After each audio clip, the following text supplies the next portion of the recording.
Hello and welcome to Business 360. I'm Ashmat Kumar, and here are the headlines that we're tracking this evening. Markets end the day and the week flat after bouts of heavy volatility, but Indian equities are turning into foreign money magnets once again. $7 billion come in during July and August. Data points to a lot more inflows on the anvil as India's fundamentals stand out against other Asian and emerging markets. The rupee weakened sharply against the greenback as the dollar index climbs to a 20-year high. Traders watch for US jobs data due later in the day. Demand for work under government's flagship MNREGA scheme is lower than the last 2 years, reflecting a return to normalcy after COVID-led distress. Data shows that monthly demand for MNREGA work has fallen consistently. There has been a 56% dip between May and August. The government proposes some strict testing standards for electric vehicles and EV batteries to improve safety. Proposals include multiple sensors to detect temperature and electrical fluctuations and a safety fuse. Seek stakeholder feedback in the next 30 days. Starbucks names Lakshman Narasimhan as the new CEO a day after he steps down at Reckitt. CEO Lakshman will join Starbucks on the first day of October and will be succeeding Howard Schultz from the next April.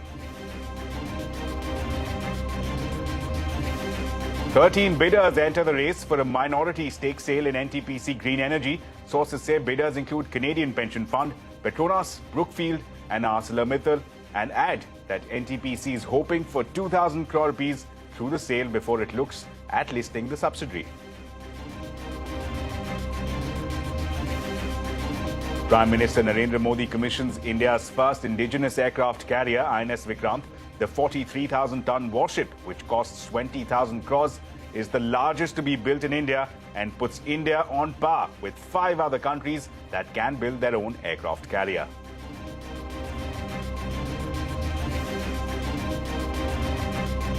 Well, let's first get to the day's market action. Now, it was a flat end to a volatile week for the markets. Sensex and Nifty closed flat after swinging between gains and losses. Nifty slipped 3 points, while Sensex gained 37.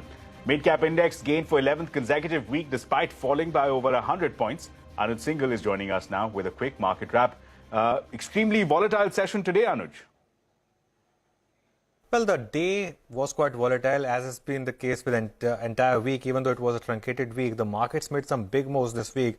200, 300 points a day sometimes, but is actually ending the week absolutely flat. So, the jury is still out on which way the market's headed. Just for the day, though, it was clear that the banks were trying to get their mojo back. The bank Nifty sort of outperforming once again, while the Nifty was a bit soft.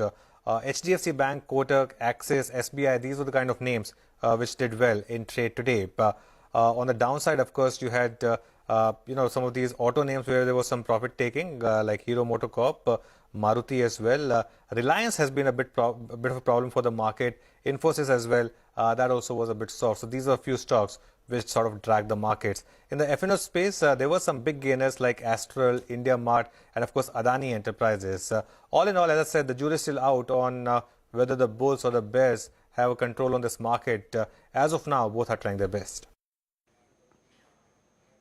Well, meanwhile, crude oil prices are climbing again after suffering steep losses. The surge in prices comes on the hope that OPEC Plus producers will discuss output cut at a meeting scheduled on the 5th of September. Both Brent and NYMEX are trading with gains of more than 2% after slumping by almost $9 per barrel in the previous 2 sessions. RBI Governor Shaktikanta said that he's studying why the GDP growth for April to June quarter at 13.5% was lower than the RBI's own estimate of 16.2%. Speaking to Zee Business, the governor said that while domestic economic activity is resilient, it is the global factors that are hurting India's growth and fueling inflation. Speaking on the weakening currency, the governor said that the rupee is stable and better placed than the other currencies thanks to India's strong forex reserves. He also assured that the central bank will try to minimize impact on growth when tackling inflation. From Delhi now, fewer people are demanding work under the Mahatma Gandhi National Rural Employment Guarantee Act, or MNREGA, as per the Finance Ministry. Now, this reflects a return to normalcy after 2 years of COVID-led distress. There has been a 56% decline in the number of people seeking jobs under the government's flagship Rural Employment Guarantee Scheme between month of May and August. Sapna Das, in fact, joins us now with more details. Sapna. Absolutely. In fact, the Finance Ministry data is also pretty much clear on that front, and the MNREGA data is in public domain. This can be easily availed and checked out. So starting off first, of course, the Ministry's comment saying that in the last 2 odd years, there has been a significant decline in the demand for work under MNREGA by individuals especially. So if you look at FY22 versus FY21, FY21 was the year when COVID was at its peak, and there was a COVID-led nationwide lockdown. So if you look at FY22, around 40 odd crore people had availed, or rather there was demand for work by individuals under MNREGA, 40 odd crore individuals. The number was much higher in FY21 at close to 45 crores. So that's one data set. Also, month on month, sequentially, this decline in the demand for work is very much visible. So if you look at the Finance Ministry data point, they are talking about May on May this year compared to May last year. So this year, May, the number was almost half of what it was last year. The demand for work by individual category is down by almost 40%. And if you come down to August now, August, in fact, the demand has been the lowest so far. Around, and if you compare this with May, it's a sizable dip of almost 56 odd %. So in May, maybe around 4.4 crore individuals demanded work under MNREGA. In the month of August, this is below 2 crores. So this is what the data indicates. But Ministry at its end is clear that they are not trying to say that this could be because the job market is stabilizing. But the Ministry is very much clear on the fact that this clearly indicates that there's a return to normalcy after 2 years of distress caused by COVID. Right, Sapna, thanks a lot for that. So slow shift there back to normal after the pandemic. Let's shift focus now. Auto companies are confident of registering strong sales growth heading into the festive season. Vinod Agarwal of Eicher Motor told CNBC-TV18 that while commercial vehicle sales in August were impacted by the monsoons, the company has a packed order book for buses, including electric buses. Meanwhile, Shashank Srivastava of Maruti Suzuki said pending bookings crossed 4 lakhs in the month of August, and the company's exports also continue to show a strong trajectory. The number of working days for production in August were less. There were 23 days against the normal 25 or 26. So I think that explains that small drop. We had pending bookings, in fact, crossed 400,000 at one point of time during the month, now stands at 377. In fact, we ended up being #1 exporter for passenger vehicles with 238,000 units. And we expect the exports to be in the same range, slightly higher than last year. The month of August, there is also impact of monsoons. So I think it's that. Otherwise, CV industry per se is doing very well, and we are expecting good growth overall for the year. If you look at first 5 months, we have sold 28,500, and which is 91% growth over previous year's first 5 months. And if you look at the industry has grown by 88%. So we are doing better than the industry. From the auto to the aviation space, SpiceJet is likely to receive around 225 crore rupees under the Emergency Credit Line Guarantee Scheme, or the ECLGS. Sources have told CNBC-TV18 that the money will be used to clear any pending statutory dues and payments to lessors. Meanwhile, coffee giant Starbucks has named Lakshman Narasimhan as Howard Schull's successor. The 55-year-old executive will be joining Starbucks from the 1st of October as incoming CEO and will fully take over from Schull's in April of next year. Schull's will remain on the board after the transition. Lakshman's appointment to the Starbucks top post comes a day after he resigned from Reckitt. Manglam Malu gets us more on Lakshman Narasimhan's new innings at Starbucks.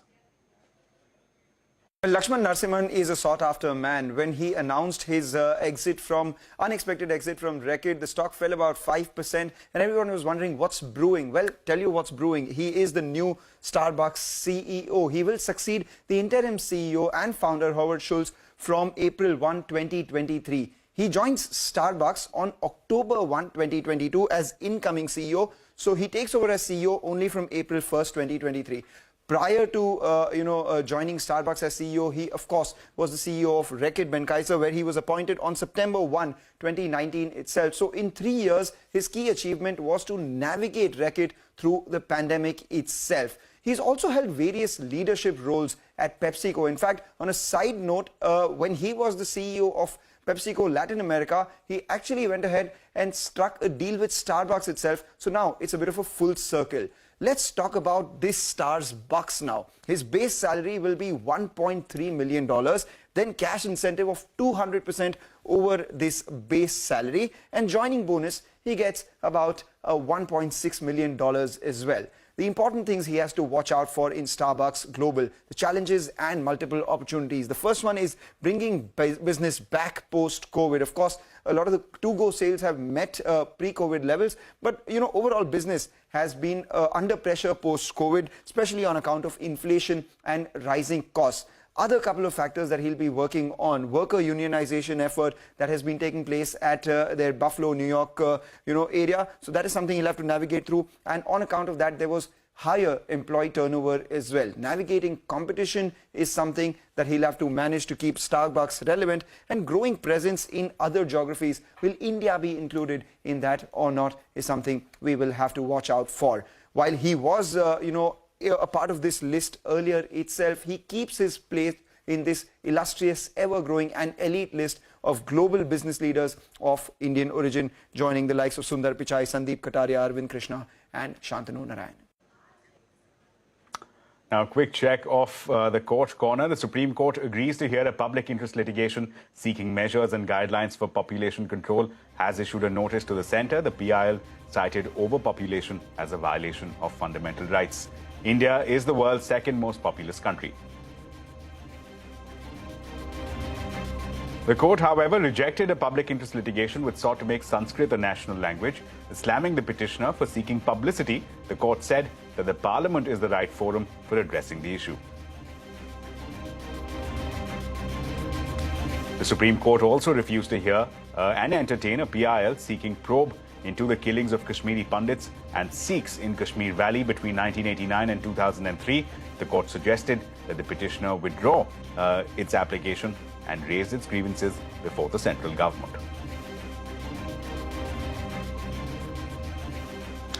Here's some news now from the auto space. On the back of several EV fires reported across the country in the last few months, the government has proposed additional safety requirements for batteries that are used in electric vehicles. The new norms are proposed to be effective from the 1st of October. Parikshit Luthra gets us more details. Parikshit.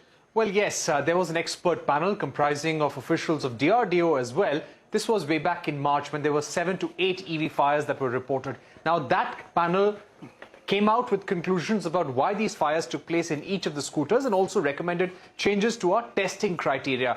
Basis that report, the government has changed the testing criteria or added additional requirements for electric vehicles for their certification, and this includes additional safety requirements for testing battery designs, for testing the battery management system, the cell, also the short circuit mechanism in these batteries. So all of this will come into effect from the 1st of October. This is what the government is proposing. These are draft notifications at this stage. Conformity of production norms, where even after certification, companies have to submit their components of vehicles for testing to the ARAI. That will now apply to the electric vehicle segment as well. Let's see how the industry responds. There are some clarifications which have been sought, some meetings have been sought, because some companies feel it will be difficult to comply with this by the 1st of October. Right, Parikshit. So there's the government response introducing new compliances for the EV industry to work with. Let's move forward now. Power generating company NTPC has received bids from 13 companies to acquire a minority stake in the company's green energy division. Sources tell CNBC-TV18 that the company is looking to raise up to 2,000 crore rupees from the stake sale. Abhimanyu Sharma joins us now with more details. Abhimanyu, take us through the NTPC monetization roadmap. But first, tell us about the interested bidders.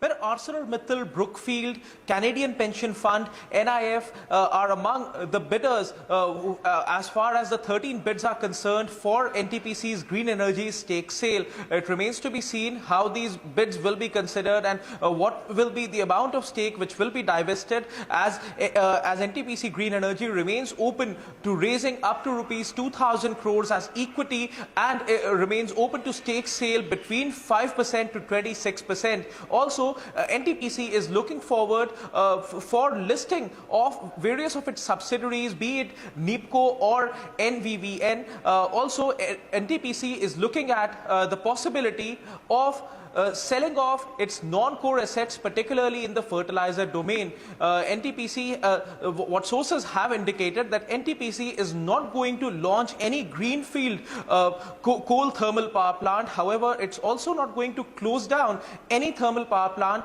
more than 200 megawatt capacity. It remains to be seen what is going to be the status of the bids for NTPC Green Energy, since the subsidiary of NTPC is looking forward to raise money as part of this exercise.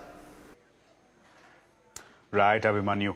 With that, it's time now to slip into a very short break. But coming up on the other side, Prime Minister Narendra Modi commissions India's first indigenous aircraft carrier, INS Vikrant. Details when we come back.